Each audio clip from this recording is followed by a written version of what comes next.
It's interesting that he says that it's immediately going to transfer over to the other folks when it was supposed to be an international coalition that we would support. And also he says at the end of the first paragraph of one of the speeches that he gave, to relieve the burden on the U.S. military and the nation's taxpayers, it would be shifted to an international coalition. This is such nonsense. If they cared about America's taxpayers who are funding all of these wars, they would take some serious steps not to be involved in these kinds of things. Gaddafi's an easy target. First of all, the media is now saying, and the administration is saying, that there's less than 2% of the world's oil comes out of Libya. This is nonsense. Libya is a significant oil producer with massive concessions across the country that involve Italy, France, the United States, and Britain. Oil operations, big oil in there.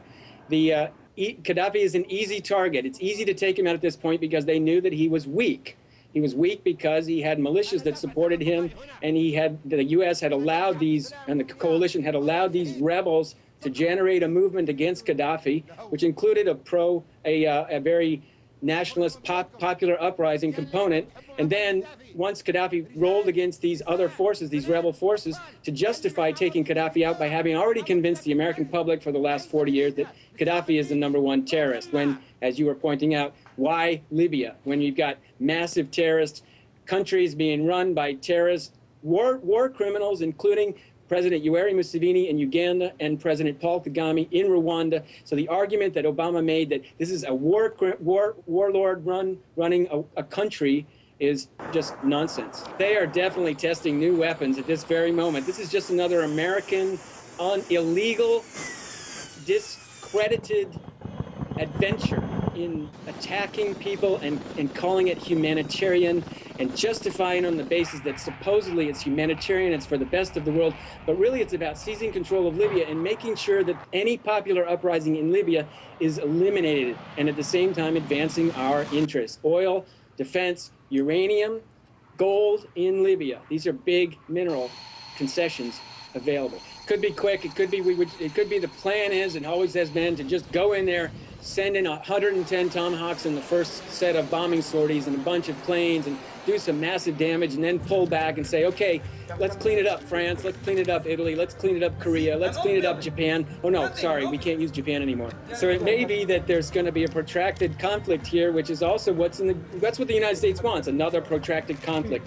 And on one hand, Obama's saying, well, we don't really have the capacity to get into this, we just have to make some strikes, and it's for the humanitarian purposes. We don't want to charge Americans, taxpayers, too much money anyway and put a burden on them. So a few strikes here and there and we'll be out quick. That's what we do. We have done that in the past. For example, Grenada or Panama, two fairly quick operations that we mopped it up, killed off anybody who would say anything that we didn't like, and then took control of the country.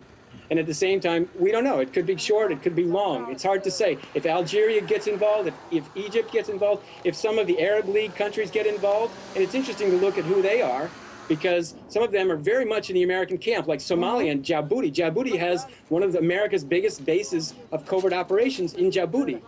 So it's very interesting to look at the so-called Arab League and their position. First, go ahead, we support the humanitarian intervention, and then, wait a minute, what did we get involved in? It's like, what did you guys think you were signing up for? It's important to note that this is propaganda. Those speeches are written by speechwriters, and there's no intention. Obama came to war on a so-called anti-war platform and immediately increased the troop strength in Afghanistan, and there's no attempt to pull out of Iraq. That's nonsense.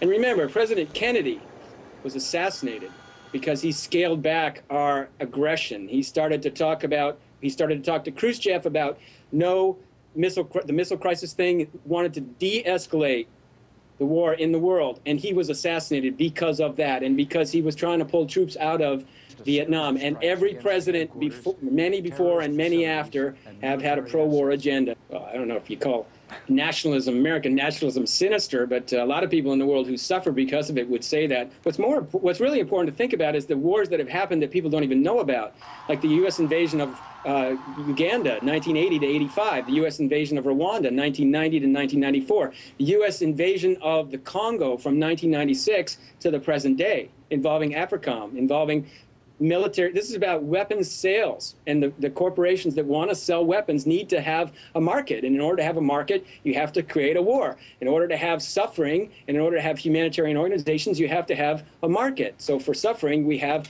CARE and Save the Children and all of this big business that comes with our war making. And we'll be sending in Save the Children and CARE and Doctors Without Borders most likely into Libya, unless we somehow are not able to take control of the country, which seems very unlikely.